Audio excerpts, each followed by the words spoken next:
익산 일빛교회 장권능 목사입니다. 익산 일빛교회 장권능 목사님 주일 낮 예배 말씀 창세기 10장 5절에서 13절. 오늘 내가 어디 있는가?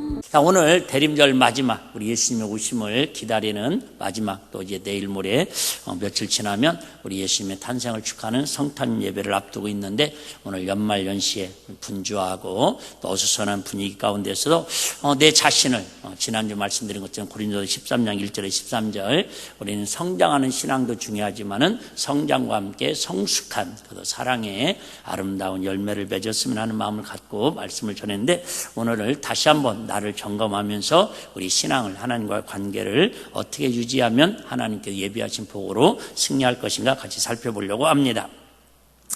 좀 오래된 영화인데요. 워크 투 리멤버라고 하는 그런 영화가 있었습니다. 영화입니다. 목사님 딸이 이렇게 고등학생입니다. 근데 어렸을 때부터 백혈병으로 절망과 이렇게 어려움 속에서 하루하루 살아갑니다. 이 딸의 소원은 주변 사람들이 물어볼 때마다 나는 기적이 일어나서 하나님으로 능력으로 치료받는 게 나의 평생의 소원입니다. 이렇게 대답을 합니다. 기적 위에는 고침받을 수 없는 그런 절망 가운데 하루하루 살아갑니다. 감사하게도 고등학교 때까지 큰 어려움 없이 병원에 입원하지 않고 그래도 건강하게 이렇게 지낼 수가 있었습니다. 친구들은 이렇게 여름에 반소매 반바지로 다닐 때 이 친구는 늘 세타를 입고 겨울옷처럼 자기를 보호하고 이렇게 지낼 수밖에 없었습니다. 그러던 어느 날 남학생이 이렇게 접근을 하면서 용기를 내서 그 딸한테 이야기를 합니다. 내가 너의 친구가 되겠다. 지금까지는 주변의 아이들도 좀 불편해하고 선입관을 갖고 멀리 했는데, 이 남자아이가 다가와가지고 내가 너희 친구가 되겠다고 합니다. 그녀는 말합니다. 친구가 되는 것은 좋은데 하나의 조건이 있다. 사랑하지 않기로, 사랑은 하지 않고 그냥 친구만 되는 것은 허락하겠다고. 마침내 그렇게 약속을 하고 서로 이제 쭉 숲을 다니면서 대화를 하고 이런저런 이야기입니다. 영화입니다. 영화. 계속 사랑이 깊어갑니다. 그러나 어느 날 남자가 용기를 내서 이 남학생이 이 여학생에게 고백을 합니다. 내가 너를 사랑한다고. 이 여자아이가 말합니다. 약속이 틀리지 않냐고, 사랑은 안 된다고 거절합니다. 그러던 중 이 남학생은 이 아이가 백혈병으로 고생하고 있다는 비밀도 알게 됩니다. 당연히 뭐예요? 사랑한다고 고백했지만은 고민과 갈등을 합니다. 그럼에도 불구하고 열렬히 사랑을 고백합니다. 심지어 어린 나이에 결혼까지 서로 약속을 합니다. 그 사랑 앞에 그녀는 말합니다. 하나님이 원망스럽고 왜 젊은 나이에 이렇게 가야 하는지, 남들같이 대학 갈 생각도 못하고 사랑하는 사람이 생겼는데 여기서 내 인생이 끝난다라고 생각하니까 너무 마음이 아프다. 좀 더 살고 싶다. 행복해지고 싶다. 하나님이 원망스럽다라고 그렇게 남자친구에게 이야기를 합니다. 그런데 며칠 뒤 다시 만날 때 이 여자아이가 남자한테 이렇게 이야기합니다. 하나님께 감사하다고. 지금까지 산 것이 기적이고 참으로 사랑을 알고 참으로 사랑을 받았으니 이보다 더 행복할 수는 없다고. 하나님께서 너 같은 착한 사람을 보내주셔서 이 사랑을 알게 해주셨으므로 이 어려운 고통과 고독을 쉽게 이길 수 있게 해주셔서 감사하다고. 똑같은 상황인데 자기 자신을 하나님으로부터 정확하게 정체성을 알고 나니까 원망이 뭘로 바뀌다라는 거예요? 감상으로 바뀌다라는 겁니다. 누구나 다 이처럼 상황만 다를 뿐이지 문제를 갖고 살 수밖에 없고 어려운 처지를 만날 수밖에 없습니다. 그럴 때에 믿음이 뭐냐? 인격적인 하나님과 만남과 사랑으로 성숙한 사람이 뭐냐? 누구나 똑같은 문제 앞에서 좌절하고 원망할 수 있는데, 진정으로 하나님과의 성숙한 관계로 인격적인 만남을 가진 사람은 때로는 원망도 하고 불평도 하지만 결국은 하나님의 은혜를 깨닫고 나면 모든 상황 속에서도 뭐가 고백되더라는 거예요? 감사가 고백되더라는 게 이 영화를 통해서 우리에게 주는 교훈입니다. 오늘 본문은 우리가 너무나도 잘 아는 말씀이고 어떻게 보면 인류 역사에 가장 마음 아픈 그런 비극의 출발점입니다. 그래서 창세기 3장은 인간의 타락장을 이야기하고 있습니다. 인간의 타락. 반대로 말하면 인간의 타락과 함께 다시 한번 뭐가 시작되는 겁니까? 하나님의 은혜가 시작되는 장이 바로 3장입니다. 다시 얘기할게요. 타락은 아까 얘기한 것처럼 절망을 얘기합니다. 어둠을 얘기합니다. 근데 절망과 어둠이 다시 뭘로? 하나님을 만나면 은혜로 뭐 할 수 있다라는 거예요? 출발할 수 있다라는 게 성경이 우리에게 주는 교훈이다. 그 말씀입니다. 잘 아시는 것처럼 하나님께서 에덴 동산을 먼저 만드셨습니다. 사람을 먼저 만드신 게 아니라 에덴 동산을 먼저 만드셨습니다. 에덴 동산을 만들고 흙을 빚으셔가지고 아담을 그죠? 아름답게 만드셨습니다. 그리고 독차하는 것이 좋지 못해서 하와를 또 갈빗대를 취하고 만들었습니다. 다 아시죠? 이 하와를 바라보고 아담이 뭐라고 했다고요? 이는 내 뼈 중에 뼈요 살 중에 와 원더풀 감탄을 했다 그 말입니다. 그렇게 해서 이제 에덴 동산에서 여기는 쥐도 없고 누가 우리를 힘들게 하는 사람도 없고 문제 있을 것도 없고 부부싸움 할 것도 없고 돈 걱정도 없고 뭐 자식도 없었으니까 자식 때문에 애달 것도 없고 그저 하나님과 관계만 있으니까 뭐예요? 행복 그 차이였습니다. 그 에덴 동산이라는 건 우리가 아는 것처럼 기쁨, 행복, 파라다이스 그런 천국의 모형이었습니다. 근데 어느 날 하나님께서 말씀을 하셨죠. 다른 건 다 먹고 마시고 뭐 옷을 벗든 뭐 가서 뭐 하여튼 일광욕을 하든 하고 싶은 대로 다 하는 대신 딱 하나만 중앙에 있는 하필이면 왜 잘 보이는 오며 가며 아침 저녁으로 보이는 꼭 가운데 있는 중앙에 있는 선악과 먹으는 따먹지 말라. 따먹으면 안 된다. 그런데 어느 날 처음에는요 그게 가운데 있었는데도 눈에 들어왔을까요? 안 들어왔을까요? 안 들어왔습니다. 왜요? 하나님의 말씀이 더 커 보이고 그거 위에도 하나님 주신 것들이 풍성하니까. 넘어지는 사람이 어떤 거에 넘어져요 여러분? 돌뿌리에 넘어지고요 계단을 헛디뎌서 넘어집니다. 그 넓은 길 놔두고 그냥 좁은 길 가다가 지름길 가다가 계단을 다시 헛디뎌하고 밑에 안 쳐다보고 넘어지는 것이지 주변에 길이 없거나 계단이 잘못돼서 넘어지는 경우는 거의 없습니다. 우리 인생도 마찬가지입니다. 하나님 우리에게 너무너무 이렇게 우주 만물을 만들어주시고 모든 걸 누리고 다스리고 베풀고 정말 행복하게 살라고 그랬는데 우리가 시험 들고 우리가 아프고 우리가 힘들어하는 건요 이 전체가 아니라 그렇게 일부분의 돌뿌리 같은 쐐기 같은 하나 걸렸을 때에 건강도 암이 걸리고 여러분 가정에도 그 한 문제를 해결하지 못하면 아주 타이타닉에 빠져들어가는 것처럼 우리 인생이 침울해지고 신앙도 침울해가는 게 우리들의 모습이라는 거죠.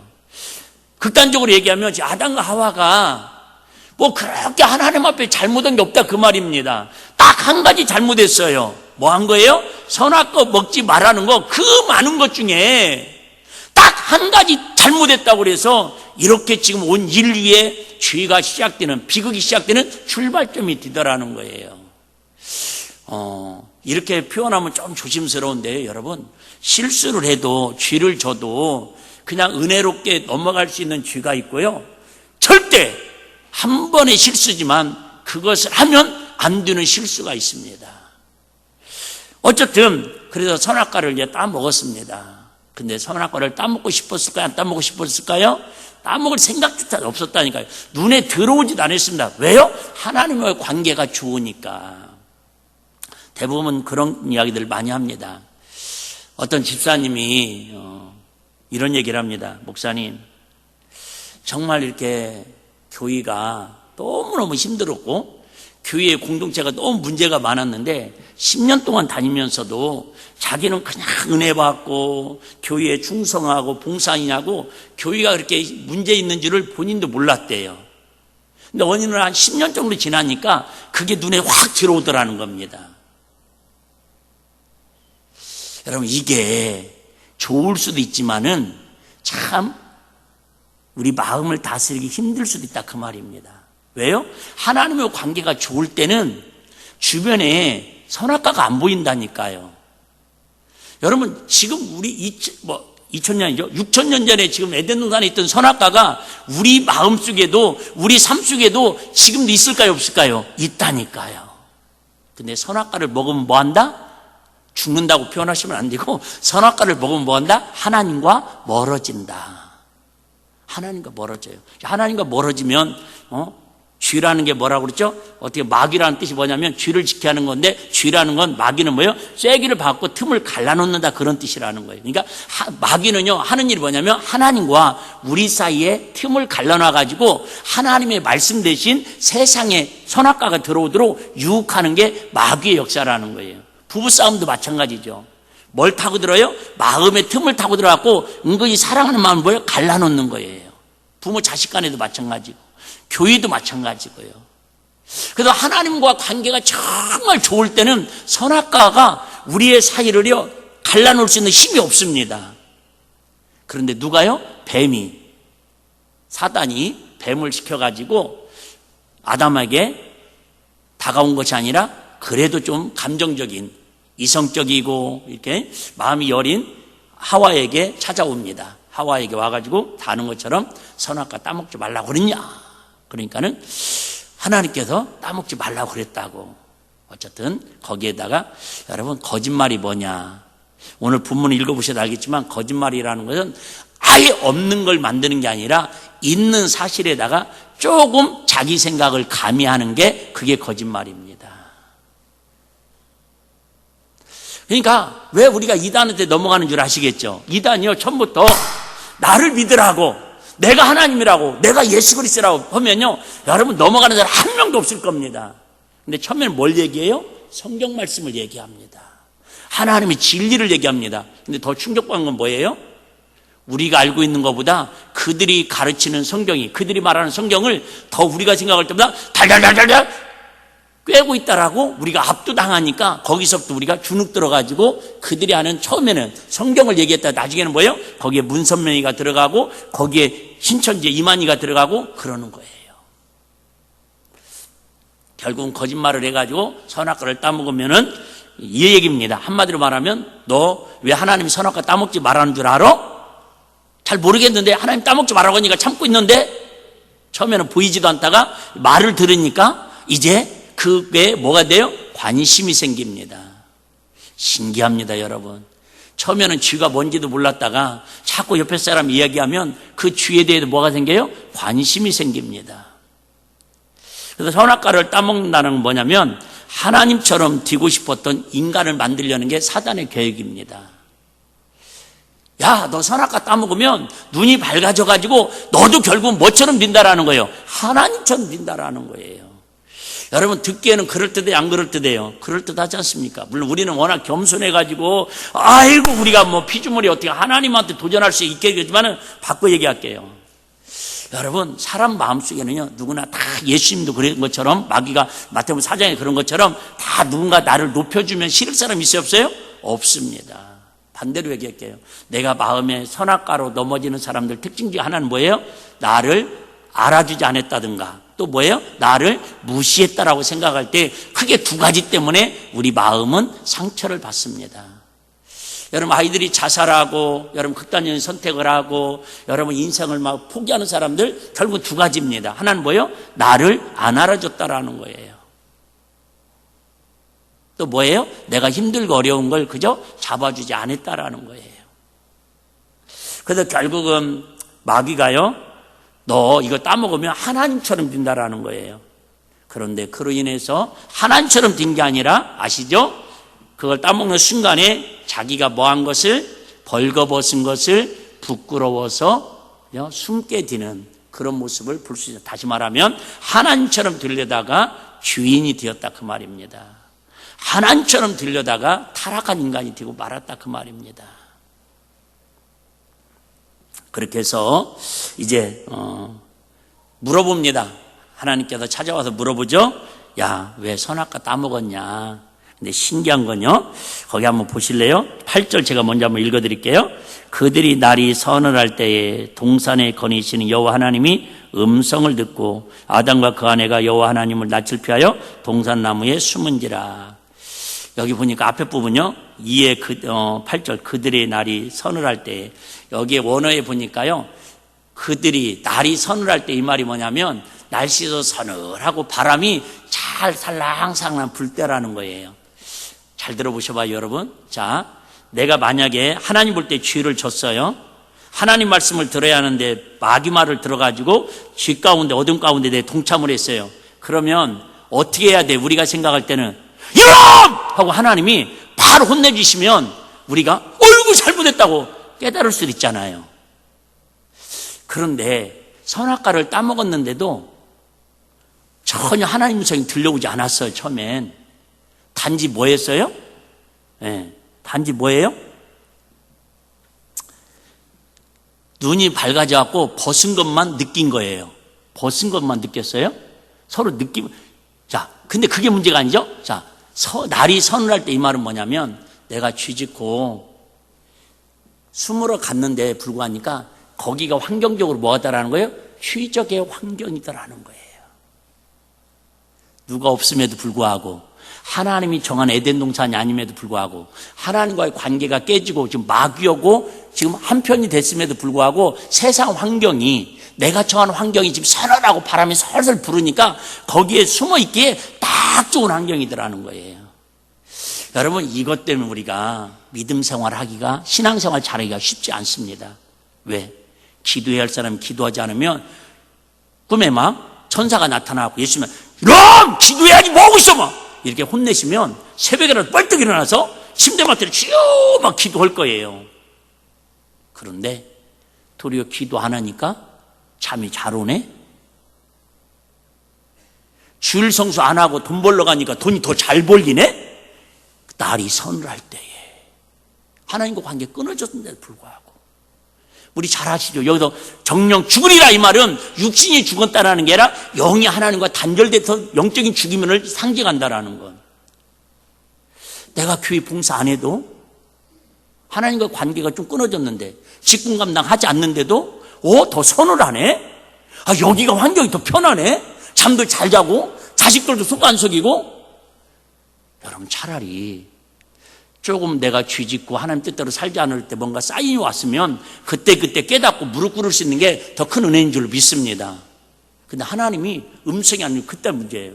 근데 이제 좀 지나니까 자 서늘할 때 동산에 건신 여호와 하나님의 음성을 듣고 아담과 그 아내가 여호와 하나님의 낯을 피하여 동산나무에 뭐예요? 이때라도 하나님 뭔가 사인이 오잖아요. 저는 오더라고요. 하나님 뜻대로 살지 않고 하나님 말씀대로 바로 쓰지 못하면 하나님이 뭐 바로 올 때도 있지만은 또 세게 올 때도 있고 좀 늦게 올 때도 있지만 분명한 건 하나님 꿈속에서라도 저는 사인을 주시더라고요. 전 그게 참 은혜고 감사합니다. 그런데 아담과 그 아내가 여호와 하나님 낯을 피하여 사인이 왔을 때 하나님 내가 지금은 선악과 따먹고 하나님 말씀이 따먹지 말라는 거 따먹고 숨었습니다. 이렇게 자수했으면 하나님 또 보듬어 주시고 용서해 줄 텐데 뭐예요? 동산나무 사이에 숨은지라. 처음에는 여러분 하나님 뜻대로 살지 않아도 육신이 더 편한데 뭐 환경이 더 잘 되는데 뭐 그러다가 나중에는 어디론가를 뭐 하고 싶어 한다고요? 숨고 싶어져요. 사람은 누구나 믿는 사람이든 안 믿는 사람이든 인생이라는 자체를 저는 이렇게 봅니다. 인생이란 뭐 어떤 가수는 거죠. 여자의 일생은 눈물의 씨앗이라고 하는 것처럼 인생이라는 말은 인생 말 그대로 인생은 그냥 문제의 연속이라는 게 인생이라고 저는 그냥 정의를 내립니다. 인생 문제의 연속 시작 인생 살아있다라는 거예요. 내 인생은 뭐예요? 문제의 연속이라는 거예요. 문제가 없으면 그 사람 어디가 있다고요? 가 있습니다. 내가 오늘도 하루하루 살아간다는 건 문제의 연속인데 문제가 생겼을 때 예를 들면 병이 든다든가 뭐 죄를 지었다든가 그 생각지 않은 큰 어려운 환난을 만나든가 고난을 만나든가 이럴 때면요 어떤 사람들은 동굴 속으로 즉 어둠 속으로 오늘 그 아담과 하와처럼 어딘가로 숨어 들어가려고 하는 사람들이 있습니다. 대부분은 남자들의 성향은 주로 어떤 큰 문제가 생기면 이처럼 어딘가로 막 숨어버리고 싶습니다. 그러다 막 집 나가가지고 막 이상한 데 가서 막 산속에 들어가고 그러니까 여자분들이 자연인으로 산속으로 들어간다는 별로 없잖아요. 근데 하나님의 사람들 믿음의 사람들, 진리의 사람들, 은혜의 사람들, 성숙한 신앙인들은 문제가 생기면 어떻게 하냐면 결과를 보지 않고 환경을 보지 않고 빨리 환경을 통해서 원인을 찾아가지고 어디로 나타나요? 빛으로 나간다라는, 즉 자기 자신을 드러낸다라는 빛 속으로. 누구 앞으로? 영원한 빛은 누구예요? 예수 그리스도. 하나님 앞에 내 자신을 드러내려 나간다라는 거. 할렐루야. 우리 속담에 그런 말 있잖아요. 병은 뭐라고요? 알릴수록 좋다고. 에? 그러니까 내가 아파요. 그런데 예를 들면 건강하지 못한 사람은, 내 마음이 힘든 사람은 선악과를 지금 병든 게 암덩어리가 선악과 시켜놓은 솜땅을 먹었어요. 그럼 뭐 누구나 다 좌절하죠. 살 의욕이 없죠. 근데 이걸 가지고, 그죠? 건강한 사람은 뭐 한다고요?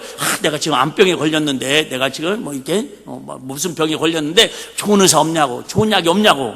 그래서 어쨌든 나를 드러내가지고 살려고 찾아간다, 그 말입니다. 영적으로도 마찬가지예요.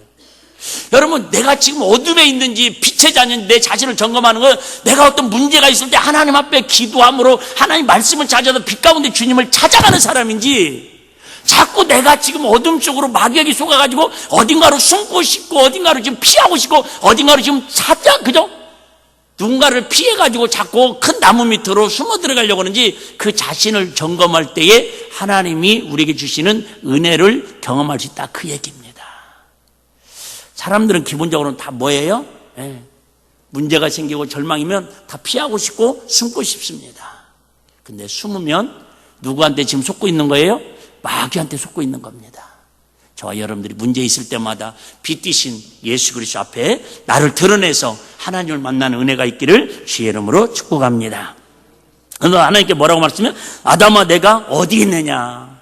여러분, 하나님이 지금 아담이 지금 서늘한 곳에서 그늘 밑에도 환경이 지금 이게 교회 잘 안 다녀도 직분 잘 감당 안 해도 기도 안 해도 하나님 사업도 잘 되고 자녀도 속 안 쉬고 이게 풍성한데 뭐 걱정입니까? 하나님께서 여러분 또 숨어 있는 거, 그걸 몰라서 지금 물어보시는 겁니까? 아니잖아요.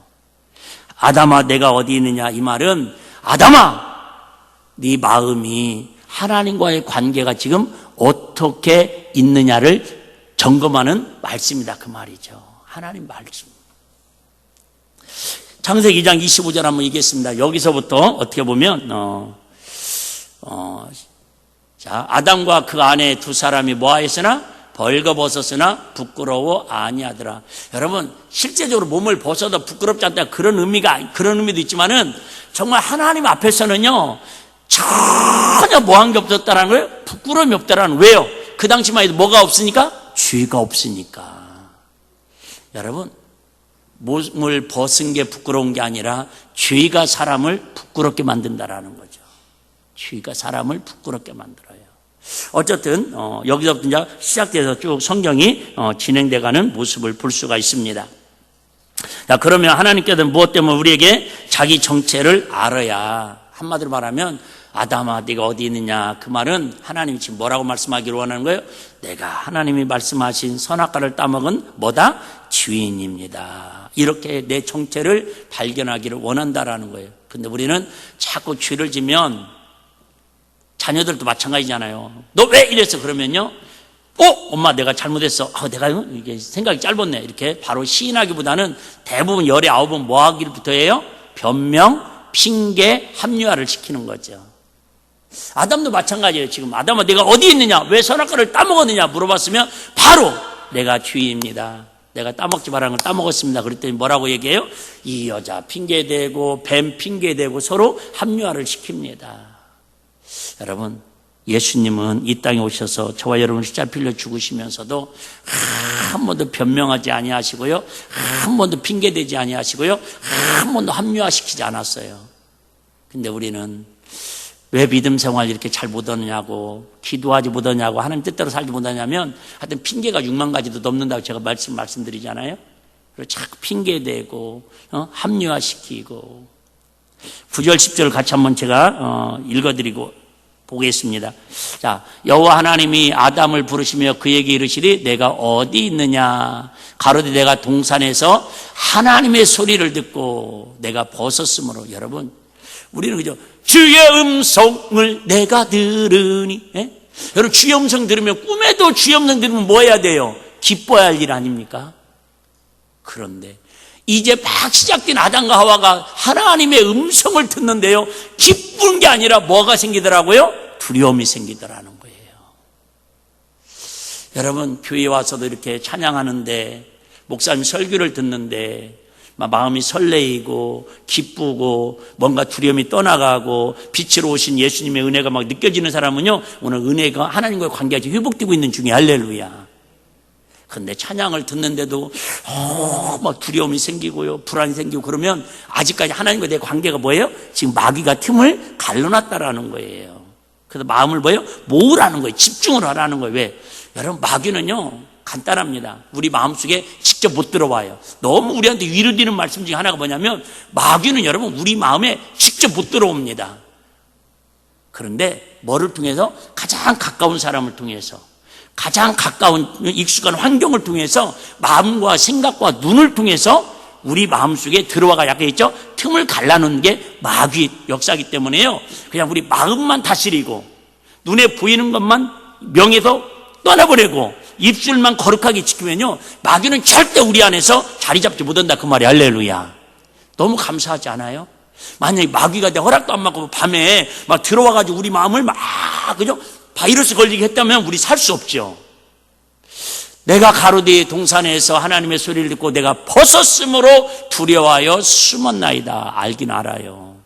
여러분, 근데 그 전에 처음부터 벗고 있었을까요? 아니면 입었던 옷을 벗은 걸까요? 처음부터 벗고 그대로라니까. 여러분, 아담과 하와는 여러분 지금 그대로예요. 상황은 뭐예요? 마귀하고 가까운 거, 그 사실 하나 때문에 지금 벗은 것을, 자기 자신을 느낀 것 뿐이다, 그 말입니다.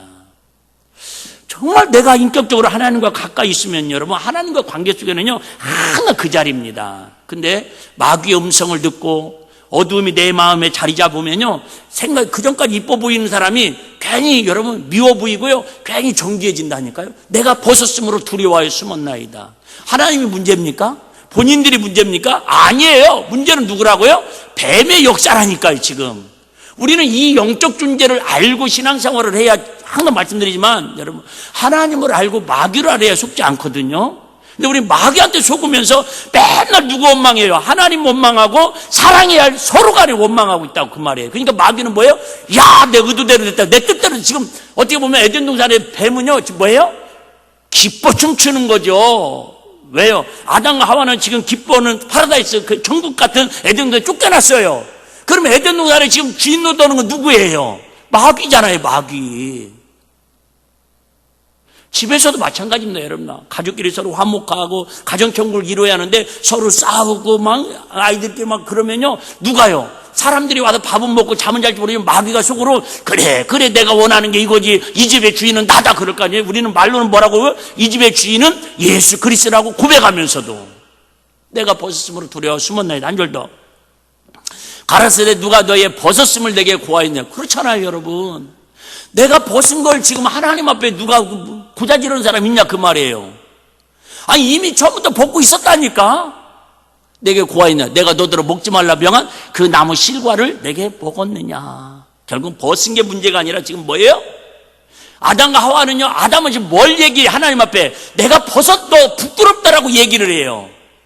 근데 하나님이 지금 뭐 하기를, 뭔 대답을 듣기를 원하신 거예요? 내가 선악과를 먹은 걸 하나님 앞에 지금 실토하기를 원하는 거죠. 그러니까 서로 생각이 다르니까 오해가 돼가지고, 오해가 되니까요, 서로 똑같은 대화를 하는데, 똑같은 주제를 얘기하는데 지금 뭐예요? 평행선을 가고 있는 거예요. 서로 각자 가는 거예요. 이 사람은 이게 맞다고, 하나님은 지금 이 대답을 원하는데 자기들은 계속 동문서답을 지금 얘기하고 있는 거예요. 혹시 저와 여러분들이 그렇게 1년을 살아온 것은 없었을지, 주님은 이렇게 좀 살으라고, 이렇게 좀 믿음으로 살으라고, 이렇게 좀 하나님 뜻대로 살으라고 그러는데 열심히 살았죠, 여러분. 1년 12달 여러분 열심히 안 사는 사람 한번 손들어 보셔봐요. 한 명도 없잖아요. 다른 거 다 열심히 살았을 거요. 정말 어떻게 보면 좀 심하게 말하면 애들도 있는데 미안해요. 피 터지게 정말 우리 처절하게 1년 동안 살아오지 않았습니까? 여러분 1년 동안 만만하게 그냥 밋밋하게 산 사람들 한 명이나 있습니까? 아니잖아요. 그런데 올해가 다가기 전에 저와 여러분들이 내 자신을 주님과의 관계를 점검해 봤을 때 정말 하나님 앞에 나의 부끄러움을, 나의 벗었음을 고백하고 하나님 채우시는 은혜로 나는 행복했다고, 에덴 동산의 삶을 살았다고, 기쁨과 성령이 충만하고 사랑의 열매가 풍성히 맺었다고 이렇게 고백하면 얼마나 감사하겠습니까마는, 아직도 일주일밖에 열흘밖에 남지 않은 1년을 마무리하면서 내 마음속에 특별히 하나님과의 관계가 뭔가 좀 아쉬움이 남고 뭔가 점점점과 뭔가 껄껄거리 흐르고 있다면 우리 올해가 다가기 전에 조금이라도 더 하나님과 관계를 회복하는 은혜가 있기를 주의 이름으로 축복합니다. 그런 마음으로 말씀을 전하고 있습니다. 그래서 네가 내 나무 열매를 왜 먹었느냐, 그걸 얘기하고 있습니다. 자, 그러면 왜 우리가 하나님께 죄를 그러면 고백해야 합니까? 하나님 그것만 고백하면 신격에 우리 하나님은요 하여튼 다 해결해 주시는 분이에요. 뭐만요? 죄만 고백하면, 잘못만 고백하면. 여러분 부모도 다 마찬가지 않습니까? 그렇게 잘못되다가도요 자녀들이 그냥 한마디만 엄마 미안해 잘못했어, 엄마 내가 더 잘할게, 그러면 다 끝나는 거 아닙니까? 자, 요한일서 1장 9절 같이 한번 읽겠습니다. 시작. 만일 우리가 우리 죄를 자백하면 저는 미쁘시고 의로우사 우리 죄를 사하시며 모든 불의에서 우리를 깨끗게 하실 것이요. 다시 얘기할게요. 죄의 정리부터. 죄는 뭐라고요? 내가 짓는 것 같지만 실상은 누가요? 그 가운데에 마귀가 뭐 한다고요? 하나님과 우리 사이를 틈을 멀게 하는 게 죄라는 거. 부부간에 멀어지게 하는 거, 부모 자식 간의 마음이 멀어지게 하는 거, 목회자와 성도와의 관계가 멀어지게 하는 거, 성도와 성도 간의 관계가 멀어지게 하는 거, 인간과 인간이 멀어지게 하는 100% 다 그 원인은 누구라고요? 마귀가 역사하고 있다는 걸 알아야 하는데, 그러면 그것을 우리가 깨닫지 못하고 끝까지 고집부리고 나는 벗어서 부끄러워 숨었다고 자꾸 숨어 들어가면 누구만 기뻐하는 거라고요? 마귀만 기뻐 춤추는 거라니까요. 그러면 나를 위해서 교회를 세우기 위해서 십자가 빌려 죽으신 예수님은 지금도 뭐예요? 탄식하시면서 눈물을 흘리시면서 아파하신다라는 거죠. 여러분 그렇지 않아요? 내가 아픈 것보다 차라리 자식이 아픈 것보다 내가 아픈 게 더 낫지 않겠어요? 여러분들이 아파하고 힘들어하면, 교회가 아파하고 힘들어하는 건 분명한 사실은 저와 여러분들도 힘들겠지만 누가 더 아파하신다고요? 하나님과 우리 예수님이 최고로 아파하신다는 거예요. 2002년에 우리 축구 열기를 불어일으켰던 히든키 감독이 쓴 책이 있습니다. 히든크의 지두력. 참 이분이 참 한국 축구 역사에 하여튼 명예 이게 시민도 받고 그랬잖아요. 네, 기가 막힌 말을 했더라고요. 실수와 실력은 별개다. 한번 따라해 보실래요? 시작. 실수와 실력은 별개다. 저는 참 이 말씀에 말씀이라고 제가 표현했어요. 그냥 히든크가 쓴 말인데 책에 너무너무 감동이 되는 거예요. 실수와 실력은 별개다. 그런데 많은 사람은 실수하면 그 사람이 실력이 없다라고 정죄를 해버립니다. 한번 실수하면 너는 틀렸어, 너는 안 돼, 너가 그걸 하면 그런데 이 히든크 감독은 이렇게 얘기했답니다. 실수했다고 해서 실력이 없는 것은 아니다. 실수할 수 있다. 그것이 사람이니까. 그래서 히든크 감독은 실수를 알게 하고 인정하게 하고 다시 시합에 그 선수를 반드시 뛰게 만든다. 그렇죠? 여러분 아담과 하와도 뭔 했을 수 있어서요? 실수했잖아요. 죄가 여러분 실수한 거잖아요. 실수. 그런데 그 실수가 뭐가 되면 안 돼요? 실력이 되면 안 돼요. 실수하는 걸, 죄 짓는 걸, 하나님과 관계가 멀어진 걸 자기 실력인 줄 알고 도리어 마귀 앞잡이 노릇을 하는 그런 어리석은 사람이 되면 안 되지 않냐 그 말이죠. 실수는 여러분 병가지 상사라고 한 번 했으면 다시 안 하려고 하나님께 구하고 내가 노력하고 결단하고 훈련하는 게 그게 실수에 대응하는 방법입니다. 그런데 우리는 실수와 실력을 자꾸 오해하고 착각합니다. 실수는 뭐예요? 넘어지는 겁니다. 실수는 한번 여러분 완벽한 사람 어디 있습니까? 예수님 위에는 이 지구상에 완벽한 사람이 없다니까요. 다 뭐예요? 넘어질 수 있고. 나는 진짜 아담과 하와를 보는데 얼마나 위로가 되는지요. 하나님이 직접 만들어가지고 하나님 직접 만든 여자임에도 불구하고 세상 뱀의 유혹이 얼마나 강렬하고 얼마나 현혹됐으면 그걸 따먹었는데 우리 같은 사람은 모르게 지금 여기다 선악과 갖다 놓으면요 여러분 하나님이 따먹지 말라고 3초도 안 되고 아마 제가 여러분 너무 내가 학대하면 안 되죠. 네. 우리 그렇게 연약한 존재다 그 얘기입니다. 뭐 내가 대단히 나는 안 넘어질 거야. 나는 실수 안 할 거야. 나는 완벽할 거야. 여러분 그게 하나님같이 교만해졌다는 증거예요.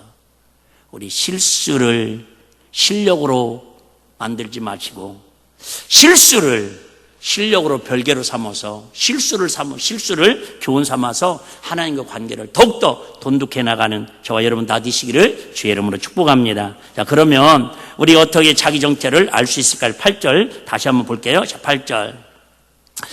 자, 그들이 그날 날이 서늘할 때에 동산에 거니시는 여호와 하나님의 음성을 듣고 아담과 그 아내가 여호와 하나님 낯을 피하여 동산나무에 숨은지라. 아까 말씀드린 것처럼 여러분 우리가 실력이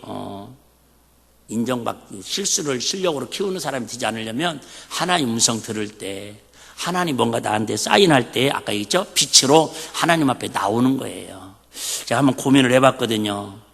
왜 베드로를 예수님이 12제자 중에 마지막 요한복음 21장 끝장에서 실망하고 좌절하고 어떻게 보면 배신감도 제일 많이 느꼈을 그 베드로를 예수님 찾아오셔서 마지막으로 최고의 큰 은혜를 네가 나를 사랑하느냐 3번씩이나 물어보셨을까?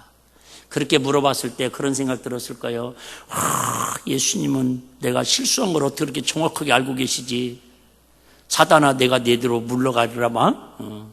또 예수님은 또 네가 나를 사랑해 하실 때 예수님은 내가 말구의 귀를 잘라가지고 실수한 걸 어떻게 또 기어가지고 또 물어보실까? 네가 나를 사랑하느냐? 예수님은 내가 다 울기 전에 3번이나 예수님을 부인하고 저주까지 했는데 그 실수를 또 기어가시고 또 3번째 물어보실까? 그 실수를 실력으로 삼지 않고 주님 사랑으로 승화시켜가지고 성령 받고 나니까 아시죠? 코바디스. 어떻게 예수님은 십자가 달리셔서 돌아가셨는데 내가 예수님과 같이 죽을 수 있냐고 거꾸로 예수님 반대로 십자가 달려 자기는 죽겠다고 그렇게까지 실수를 통해서 실력으로 향상시킬 수 있던 것은 뭐예요? 그의 실수가 있었기 때문에 주님을 사랑하는 마음이 더 커지지 않았을까 그런 생각을 해봅니다. 요한일서 1장 5절입니다. 우리 같이 한번 읽겠습니다. 지금까지 제가 말씀드렸던 핵심이 이 말씀에 들어있습니다. 시작. 우리가 저에게서 듣고 너에게 전하는 소식이 이것이니 곧 하나님은 빛이시라. 그에게는 어둠이 조금도 없으시니라. 주의 상징이 어둠이고요. 아픔의 상징이 어둠이고요. 마귀의 상징이 어둠입니다. 실수하면 자꾸 어둠 속으로 우리가 아까 이제 동굴 속으로 들어가고 피할 수밖에 없어요. 왜? 자격지심도 있고요. 마귀가 우리를 그렇게 만든다니까요. 그런데 하나님은 뭐래요? 빛이시니라. 말씀이시니라. 그 말씀 속으로 뭐예요? 자꾸 그 소식 듣고 주님 앞에 나갈 때 우리가 승리한다라는 걸 성경 우리에게 말씀하고 있습니다. 우리가 잘 아는 것처럼 사도 바울도 실수한 사람이죠. 사도 바울이 제일 큰 실수는 뭐예요? 교회를 핍박하고 교회를 막 잔해하고 스데반 집사님을 순교하는 데 앞장서서 죽이는 일이에요. 여러분 다윗도 실수의 사람 아닙니까? 근데 그 실수가 뭐가 되지 않냐고? 실력이 되지 않냐고 실수를 뭐해서 하나님과 더 관계를 돈독해 나가는 그런 은혜를 경험합니다. 자, 빨리 한번 읽겠습니다. 고린도서 15장 9절. 자, 사도 바울은요 이렇게 고백합니다. 실수하고 나서 나는 사도 중에 지극히 작은 자라. 내가 하나님의 교회를 핍박하였으므로 사도라 칭함을 받기에 감당치 못할 것이라. 알아요. 내가 실수했다라는 거. 여러분 실수를 알고 회개하는 사람이 있고요. 실수를 덮기 위해서 더 큰 실수를 만들어가는 사람이 있어요. 그걸 갖다가 흔히 악한 사람이라고 그래요. 여러분 저 정치 얘기하는 건 아닌데 정치인들도 그죠? 뭐니 실수하면은 네 잘못했습니다. 내가 차를 내놓고 떠나겠습니다. 그런 사람은 그래도 우리가 봐줄만 하잖아요. 근데 끝까지 막 합리화시키고 누구를 끌어들이고 자기는 딱 떳떳하고 근데 나중에 만천하에 드러나면은 그래 여러분. 근데 하나님은 우리가 숨기든 숨기지 않든 저 지구 끝 어디에 숨어 있더라도요 하나님은 다 우리 말씀 한마디면 헛기침 한마디면 다 우리를 찾아내시고 우리 정체를 드러낼 수 있는 능력이 하나님 우리 아버지신 걸 믿으시기를 바랍니다. 이랬던 사도 바울이 고린도후서 11장에서는요 이렇게 이야기하고 있습니다. 너무 귀한 말씀이니까 제가 한번 읽어드릴게요. 23절부터 저희가 그리스도의 일꾼이냐 정신없는 말을 하거니와 나도 더욱 그러하도다. 내가 수고를 넘치도록 하고 옥에 갇히기도 더 많이 하고 매도 수없이 많고 여러 번 죽을 뻔하였으나 뭐 할 게 없다라는 거예요? 자랑할 게 없다라는 거예요. 주의 일 한 거에 대해서 여러 번 드러낼 게 없다라는 거예요. 왜? 유대인들에게 40에 하나 가면 매를 5번이나 맞았고요. 3번 태장으로 맞고 1번 돌로 맞고 3번 파산하는데 일주야를 기쁨에서 지냈으며 여러 번 여행에 강의 위협과 강도의 위험과 동죽의 위험과 이방인의 위협과 신의 위험과 광야 위험과 바다 위험과 거짓 형제 중에 위험을 당하고 또 수고하며 애쓰고 여러 번 자지 못하고 줄이며 목마르고 여러 번 굶고 춥고 헐벗느니라. 그럼에도 불구하고 사도 바울이 불평할 수 없는 것은 하나님 앞에 원망할 수 없는 것은 내 실수를 하나님께서 정죄하지 아니하시고 그 실수를 하나님으로 지옥으로 나를 판결하지 아니하시고 다시 하나님 은혜를 베푸셔서 타락의 자리가 뭐예요? 다시 은혜의 시작의 자리를 정점으로 찍었기 때문에 이렇게 다시 달려갈 수 있는 하나님의 지금 회심의 고백을 하고 있잖아요. 자, 28절 우리 같이 한 목소리 읽어볼까요? 시작. 이 이후의 일은 고사하고 오히려 날마다 내 속에 눌리는 일이 있으니 그 모든 교회를 위하여 염려하는 것이라. 바울은 이렇게 얘기합니다. 잠 못 자고 사람들한테 매 맞고 죽음에 고통당하는 건 내가 견딜만 했다 그래도 자랑할 것도 없다. 이건 당연한 것 하나님 은혜로. 그런데 정말 힘든 게 뭐였냐? 도리어 모든 교회를 위하여 어떻게 하면 교회가 하나님 뜻대로 세워질 것인가? 어떻게 하면 교회가 하나님 말씀으로 세워질 것인가?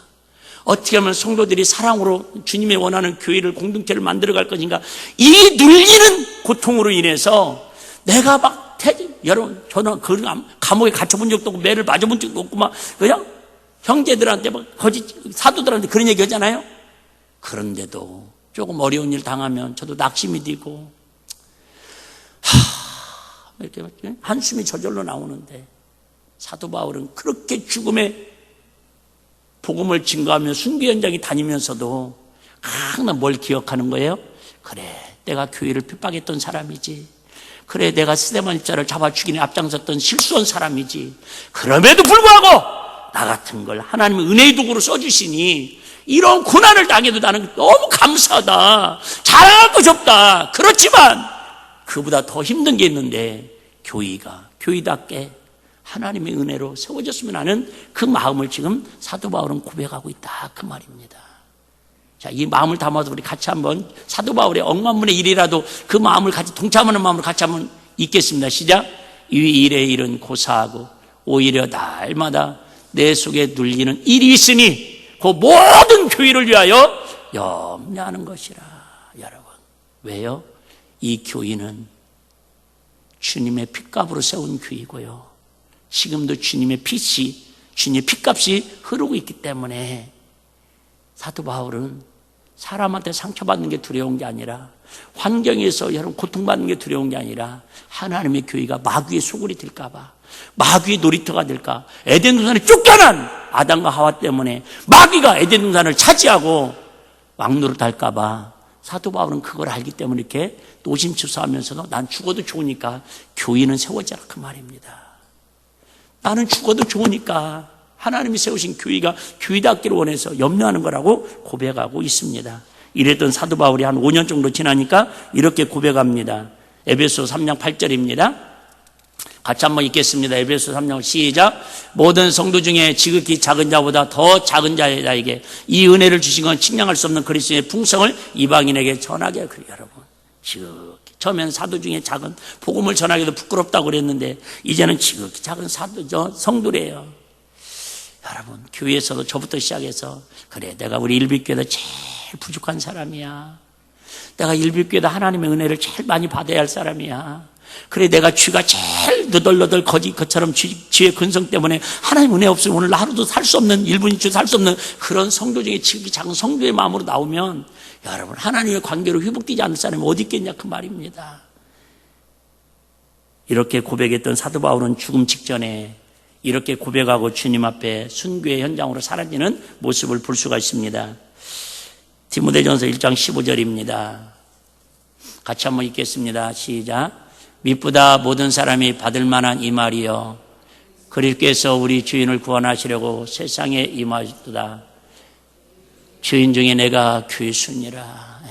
여러분, 이처럼 처음엔 사도 중에 지극히 작은 자, 은혜 받으니까 성도 중에 지극히 작은 자, 여러분 마지막 죽을 때 되니까 하나님의 은혜로 자기 정체성을 깨달았네. 아담아 네가 누구냐, 사울아 네가 누구냐. 그랬더니 사울이, 하나님 나는 사도 중에 그래도 작은 사도예요. 이 정도면 사도답게 일하고 있잖아요. 사울아 네가 누구냐고. 예, 성도 중에 지극히 작은 자입니다. 아니 사도 바울아 네가 이제 죽을 날이 얼마 안 남았는데 너는 도대체 누구냐고. 예, 하나님 내가 주인 중에 내가 귀수입니다. 내가 주인 중에 귀수입니다. 우리 앞에 부분 다 빼더라도 우리 한 고백은 하나님 음성을 들었다 생각지고, 주인 중에 장건능이가 귀수니라. 우리 같이 한번 고백할까요? 시작. 주인 중에 장건능이가 귀수니라. 한 번만 더 시작. 주인 중에 장건능이가 귀수니라. 여러분, 저 뉴스 잘 안 보는데 뉴스 보니까 잘했던 잘못했던 주인들은 수갑을 채우더라고요. 모자를 쓰고 막 흉악범들처럼 막 계란을 던지고 막 그냥 별소리를 다 해야 돼요. 주인 중에 귀수들은 뭐예요? 말하면 빠꾸만 하고요. 그냥, 그죠? 소승차에 끌려서 그냥 가더라고요. 주인 중에 귀수. 이 말은 뭐예요? 오늘 사형 선고가 떨어져도 합당하고 당연한 걸 받아들일 사람들이다 그 말입니다.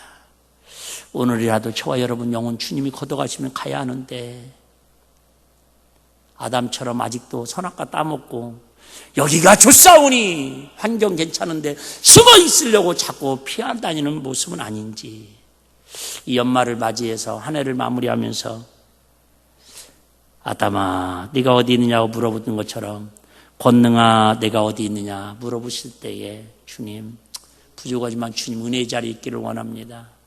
주님과의 기쁨의 동산, 행복의 동산, 에덴 동산을 회복하는 그런 가정, 그런 교회, 그런 직장에서 하나님을 드러내기를 원합니다. 이렇게 고백하며 승리하는 저와 여러분들 다 되시기를 주의 이름으로 축복합니다.